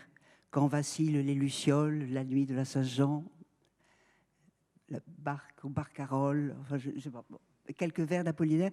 Et on s'est servi vraiment de toutes les époques quand ça nous venait. Et d'où l'absence de de temps précis. Et de toutes les disciplines aussi, la psychanalyse est présente, presque drôle par moments. C'est-à-dire que, oui, oui, parce que bon, c'est souvent une comédie. Il se trouve que Galeot tombe dans une profonde mélancolie. La mélancolie, au Moyen-Âge, on l'appelle le mal de la mort. Et il fait venir des savants pour analyser ses rêves. Et on a pensé qu'on allait faire 3 interprétations des rêves de Galeot, une strictement freudienne, une autre jungienne et la 3e lacanienne. Et donc, il y a une grande scène qui s'appelle La science des rêves, où il y a cette consultation par Galeot, et on a demandé, par exemple, à Elisabeth Roudinesco d'écrire la version lacanienne. J'ai demandé à un ami strictement freudien la freudienne. Voilà. Donc, on puisait à toutes les sources. Mais les scribes, évidemment, c'est Maître Pétroine d'Oxford, Maître Élie de Toulouse. Ils sont vêtus comme des savants moyenâgeux, mais parlent comme des psys d'aujourd'hui. Alors, en 1979, c'est Marcel Maréchal qui va monter 3 pièces du Graal Théâtre. Personnellement, cette histoire du Graal Théâtre, au fond, m'accompagne depuis très longtemps. Il se trouve qu'à l'époque, j'étais acteur et qu'on venait de faire une pièce qui avait eu du succès, qui était l'intervention de Victor Hugo, mise en scène par Eva Levinson. Il y avait un critique très important qui s'appelait Michel Cournot, et on avait un bon Cournot. Donc, ils avaient mis en première page. Bref, tout ça pour dire que le spectacle avait eu du retentissement et que Marcel Maréchal est venu le voir. Je me souviens très bien de Marcel venant nous voir après dans les loges et nous disant « Je vais en enlever une de chez vous ». Et il a pris Marie-France Ganzer qui jouait la Fée Morgane. Et du coup, on est allé voir le spectacle. Évidemment, on était vraiment ébloui. C'était parce que justement cette temporalité, ce voyage dans l'imaginaire et aussi dans toutes les époques que l'on vit quand on vit présentement, immédiatement. On se balade dans le temps. Et on le sait bien quand on est acteur, alors on le ressent très fortement, cette affaire-là. Et c'est en général quelque chose qui donne beaucoup de jouissance. Et là, on l'avait écrit, donc ça nous plaisait beaucoup. Et il y a eu ces 3 pièces, et après, il y a eu un temps, voilà, et ils ont terminé le Graal Théâtre, c'est-à-dire Jacques et Florence ont terminé. C'est au moment où je suis arrivé à la Comédie Française, et la Comédie Française avait un lien très fort depuis la guerre avec France Culture. C'est-à-dire, c'est même tous les ans obligé de fournir des pièces pour. Alors, évidemment, ça fait beaucoup d'années et beaucoup de choses ont été faites et on ne sait plus trop quoi faire à chaque fois par l'administrateur. Quel lien, qu'est-ce qu'on va trouver comme lien avec France Culture? Et il y a eu la sortie du livre de Florence. Marcel Bossonnet, évidemment, adore Florence Audet et Jacques Roubaud.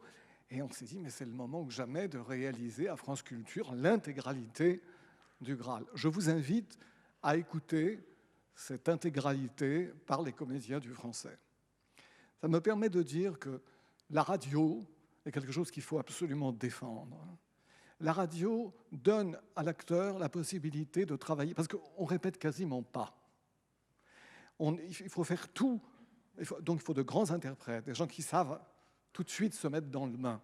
Et ça réveille une chose qui est fondamentale en art, c'est l'intuition. C'est ce qui détermine les grands acteurs, les grands artistes, c'est l'intuition. Et le comédien, quand il est en situation, pour peu qu'il ait un texte qui lui permette justement de se mettre complètement en éveil, et là c'est le cas parce que justement ça part dans plein de directions avec des niveaux de langage très différents. Un acteur qui est musclé, comme les acteurs du Français, qui est gymnique, le comprend tout de suite, s'amuse, et je dois vous dire que c'est une grande réussite que ce moment avec la Comédie Française. Ils se sont rigolés. Sauf Merlin.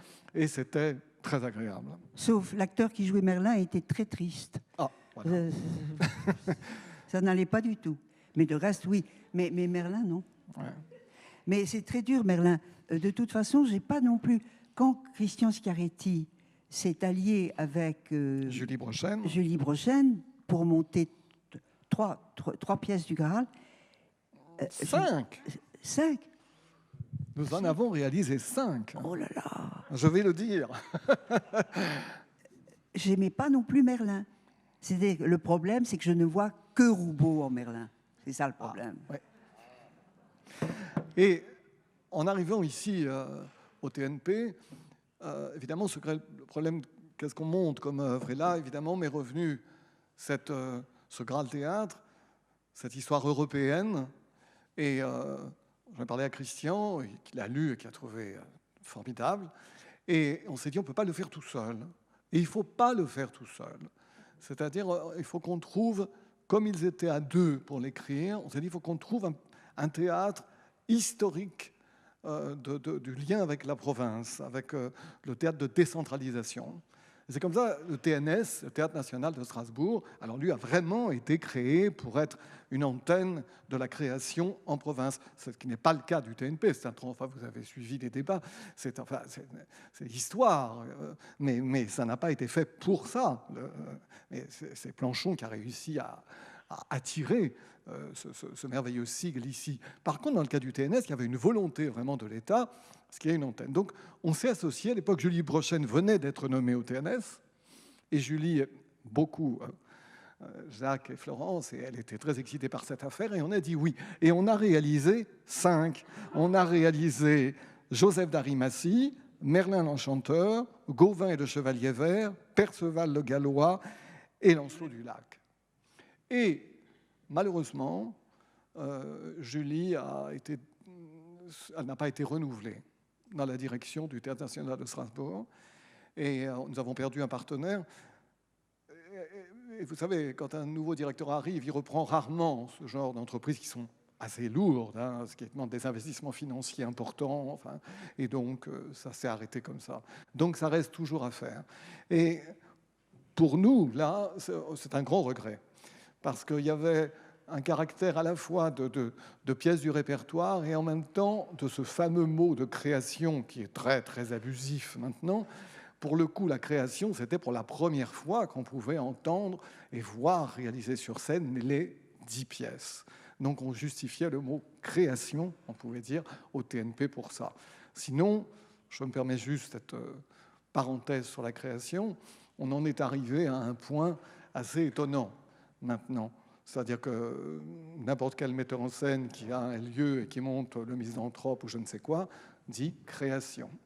Et vous obtenez des rapports de langage extraordinaires. Non, on ne peut pas vous passer le directeur, il est en création, ou je ne peux pas, je suis en création. Enfin, et il s'agit du Misanthrope, c'est poilant. Enfin, quand on travaille avec la musique, ça réajuste les choses. Pour les compositeurs, la création, c'est la première création mondiale, c'est la première fois qu'on entend. Après, on n'en parle plus. Et j'avoue que je trouve ça bien. Je trouve qu'au théâtre, on frise les précieuses ridicules avec cette fameuse création tout le temps, quand il s'agit de pièces déjà archi connues. Mais là, dans le cas, c'est la première fois qu'on aurait entendu ces 10 pièces. C'est un grand regret pour nous tous que ce ne soit pas fait, mais c'est le destin qu'il a voulu comme ça. Avant de clore cet échange, on va entendre un dernier extrait, qui est extrait de la tragédie du roi Arthur, la scène 15, dite Salesbrière. Et voilà. Salesbière. Salesbière, pardon. C'est le nom francisé de Salisbury. C'est Salesbière.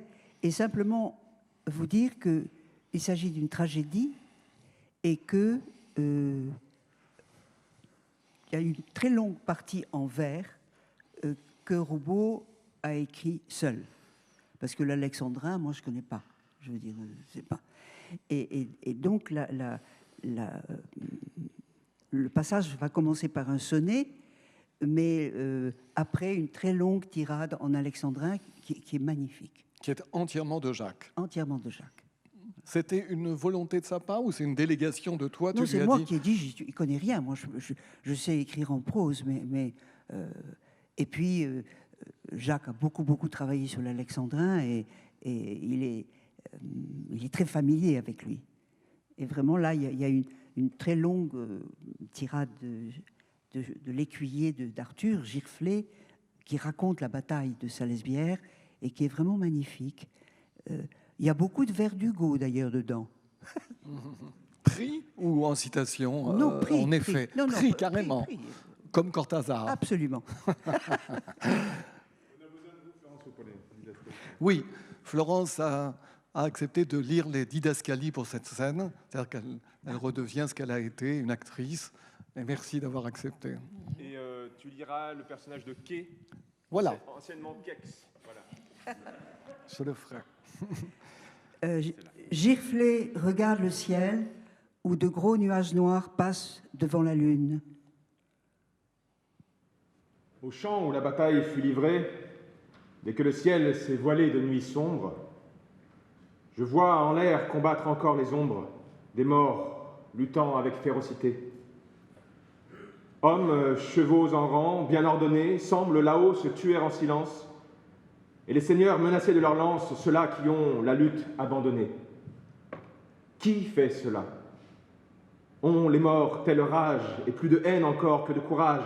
Ou bien sont-ils des démons curieux, apparaissant au-dessus de la plaine, comme jadis près des ruines troyennes, et s'amusant à nous tromper les yeux? Que dis-tu? Rien. Rien. Mais aide-moi plutôt à remettre le roi en selle.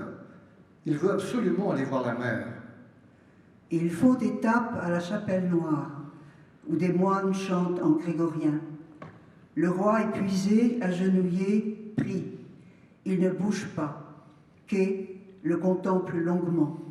Oh, mon roi, quelle douleur inconsolable est la vôtre. Ah, frère, bien-aimé, viens contre mon pauvre cœur. Le roi se relève pour étreindre Quai. Il l'étreint de toutes ses forces, si longuement qu'il l'étouffe. Quand le roi relâche son étreinte, Quai tombe mort. Dieu du ciel, sire, qu'avez-vous fait? Le roi hébété regarde le corps de Quai gisant à terre, puis tire son épée du fourreau. Excalibur, ma bonne épée, la meilleure du monde. Il est temps que tu perdes ton maître. Giroflée, prends-la et cours avec les forces qu'il te reste jusqu'à cette étendue grise que tu vois là-bas. C'est un petit lac juste avant la mer. Jette-la dans ce lac. Vous ne pouvez agir ainsi, mon roi. S'il faut que vous vous sépariez d'elle, alors donnez-la moi. C'est un ordre, Giroflée. Va! Giroflée part en courant, jette sa propre épée dans le lac, cache Excalibur dans l'herbe et revient. J'ai fait votre commandement, sire. Qu'as-tu vu? Rien. Oh, Giroflée, Giroflée, tu m'épuises. Retourne et jette-la car tu ne l'as pas fait. Giroflée retourne au lac, prend Excalibur dans ses mains et l'embrasse. Ô bonne et belle épée, quelle pitié. Adieu.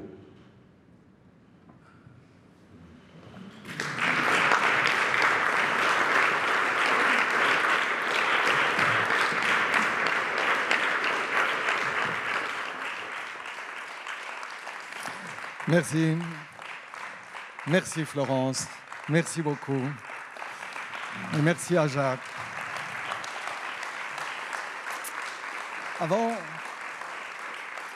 Juste avant qu'on se sépare, je le disais tout à l'heure, tout ça c'est possible parce qu'il y a de l'incarnation, il faut une troupe, il faut un collectif, il faut des familles d'acteurs et voilà, c'est comme ça que ça circule.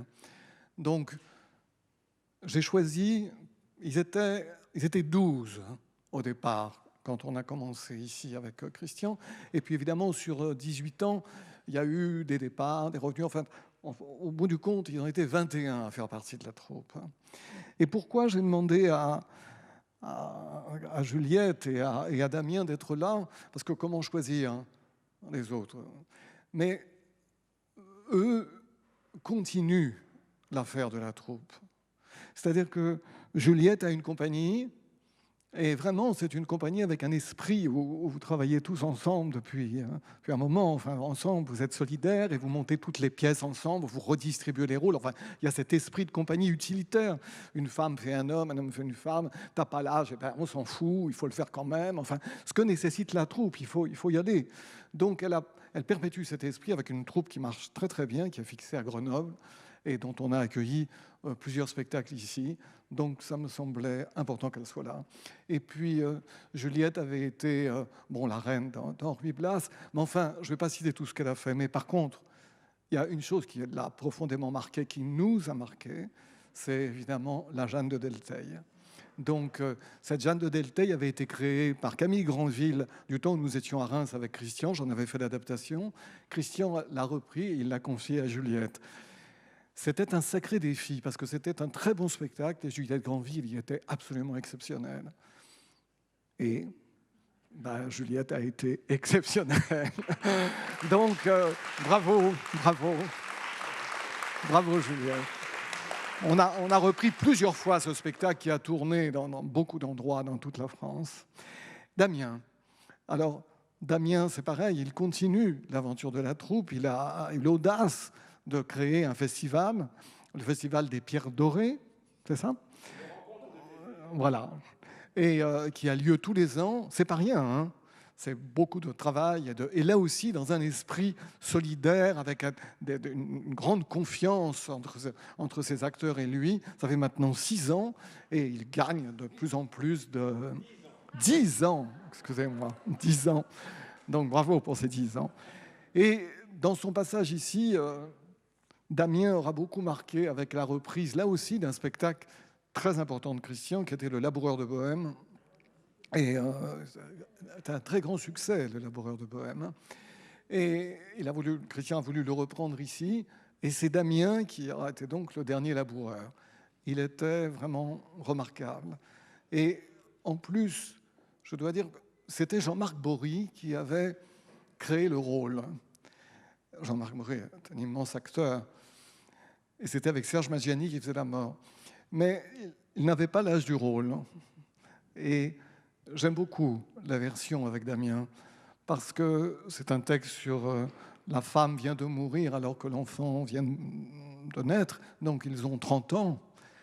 Et pour dire à la mort, mais c'est absurde, comment c'est possible ? Enfin, il y avait d'autres gens à prendre.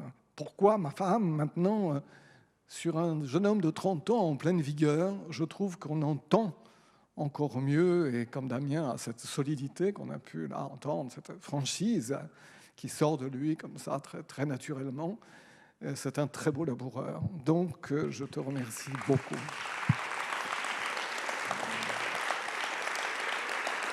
Alors, je vais citer les 21 qui ont fait partie, ils sont par ordre d'arrivée.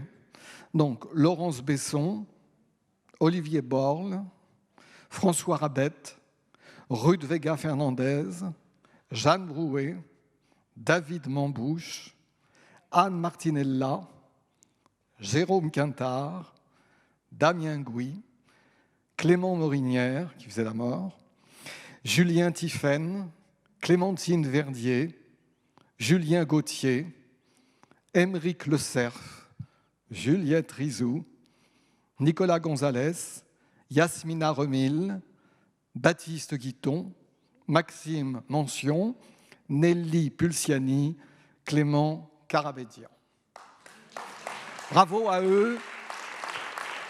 Bravo à Christian, bien sûr, de les avoir rassemblés.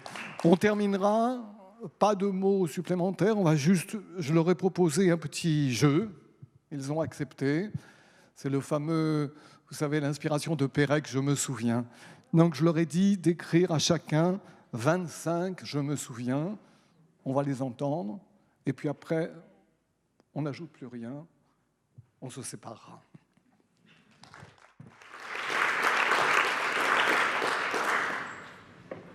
Je me souviens, nous étions à Branque, nous étions à table, et entre le plat et le fromage, je fus couronnée reine d'Espagne.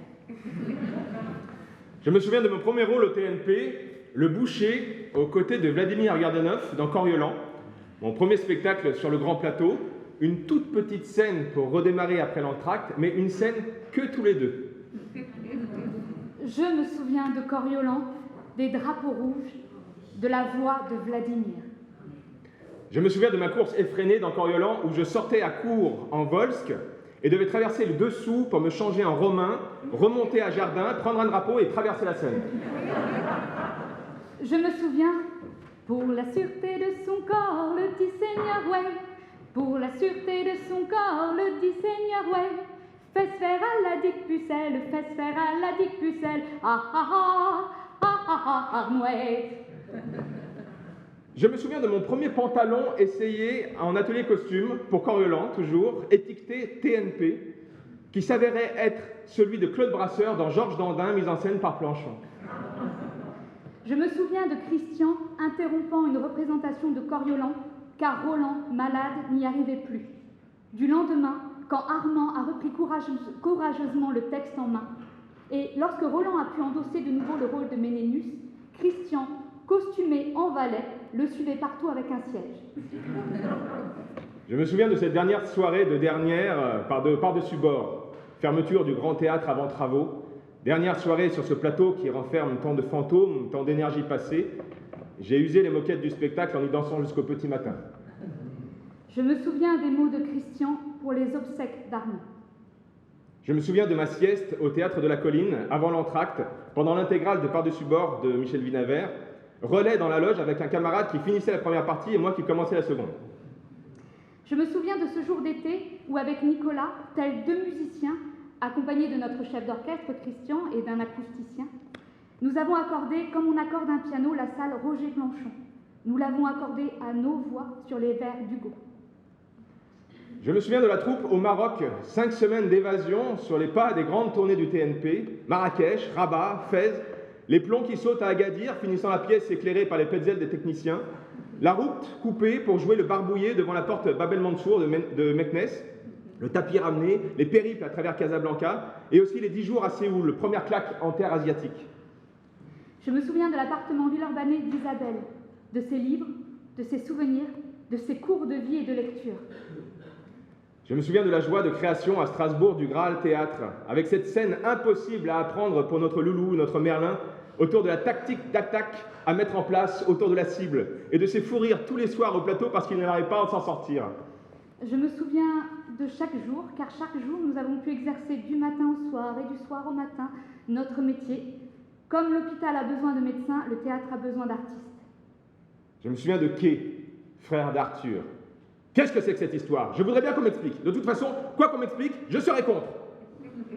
Je me souviens du bureau de l'or, Christian me serrant fort dans ses bras car j'allais être mère pour la première fois.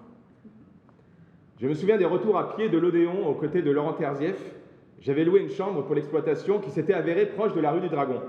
Sur le chemin, il me parlait littérature, des livres de son Panthéon, et ne connaissant pas, nous passions à la librairie proche de chez lui, qui a fermé depuis, celle proche du Café du Flore, qui fermait à minuit, donc encore ouverte.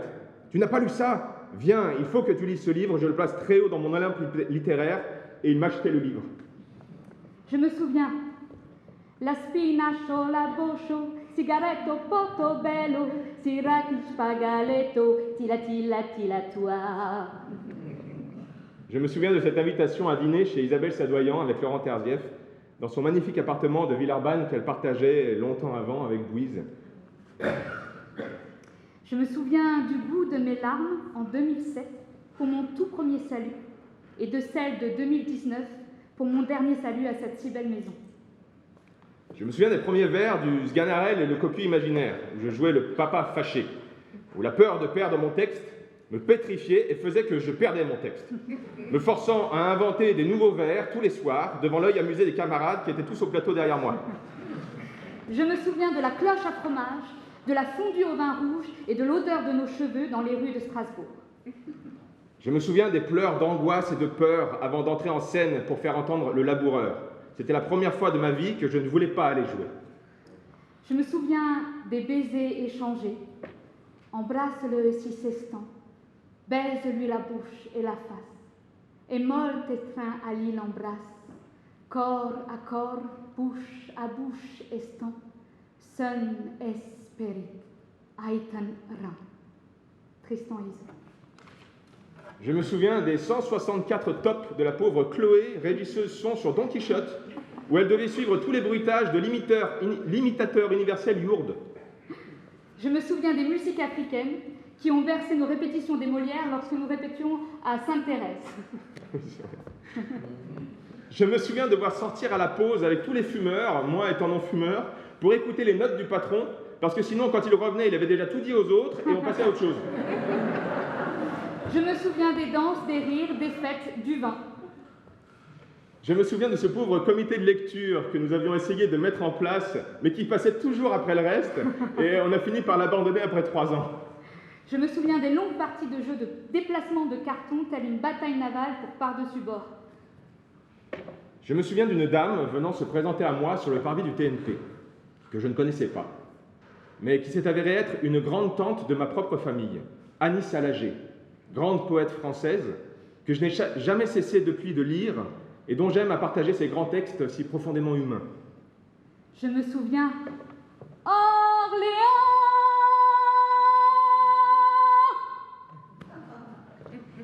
Je me souviens des langagières et de ces soirées poétiques où nous buvions jusqu'au bout de la nuit ces vers, ces rencontres avec les poètes, ces mots, cette accessibilité à la langue, la fête de la langue. Je me souviens de l'odeur du tabac en Villars. Je me souviens de Malou et son cabaret, sa cuisine et sa chaleureuse ambiance. Je me souviens que le mot est un navire, les consonnes le mât, les voyelles la voile, et que le souffle nous permet d'avancer. Je me souviens du samedi 26 novembre 2011, 15 jours après la réouverture du Grand Théâtre, où j'ai fait entendre pour la première fois mon montage de texte sur le roman inachevé de Louis Aragon devant l'Assemblée des comédiens de Ruy Blas. Un moment unique, où le patron a versé sa larme et m'a immédiatement invité dans la programmation. Le titre, Louis Aragon, je me souviens. Je me souviens d'une de mes toutes premières journées de répétition et de Jérôme, interprétant Lubin avec le cœur en miettes et le regard triste, car son grand-père venait de partir vers un ailleurs. J'ai compris en le regardant que désormais le sacrifice ferait partie intégrante de ma vie d'artiste. Je me souviens de la tournée au Brésil, 8 ans plus tard, avec cet Aragon et mes deux complices, Benjamin Quérotret et Rémi El-Mahmoud. Je me souviens des songes, les nuits d'été. Je me souviens de la projection du Soulier de satin dans le jardin de Brangue, en plein air, écoutant le monologue de la lune à 4 heures du matin, regardant la vraie lune au-dessus de l'écran. Je me souviens qu'au Maroc, avec la complicité de Christian, j'ai enfilé secrètement un costume, une robe, pour rejoindre sur scène par surprise mes camarades et danser ensemble, la troupe réunie, lors du bal des précieuses ridicules. Je me souviens de ces nombreuses rencontres de Brangue, joyeuses, poétiques, festives. Je me souviens du tournage de Par-dessus bord à la piscine de Lazare Goujon. Nous nous connaissions encore peu et nous voilà tous en maillot de bain des années 60 à regarder Jeanne se faire raser. Je me souviens de la magnifique servante du Grand Plateau, fabriquée par Fabrice Casanas, régisseur plateau, dont je salue ici le compagnonnage durant toutes mes années. Je me souviens des lectures de Par-dessus bord à l'ancienne prison Lyon-Perrache, des détenus, des portes oranges et des escaliers interminables. Je me souviens que la poésie sauvera le monde, et ce souvenir pour demain, en lequel je crois profondément, je dois à Christian Scaretti et Jean-Pierre Siméon. Je me souviens, Jeanne planait au-dessus de la foule. Elle regardait cette ville, ces 1000 églises gothiques chargées de dentelles comme des épouses, ces pignons pointus sucés par l'azur, ces tours faites d'aiguilles, cette fabuleuse broderie de pierre.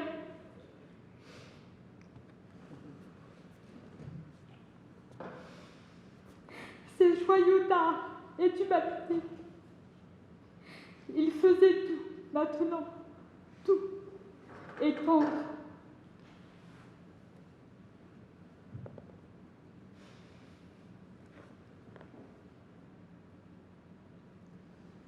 Je me souviens de ces instants où je m'asseyais, seul, au milieu de cette magnifique salle Roger Planchon, pour écouter résonner le silence du théâtre. Merci.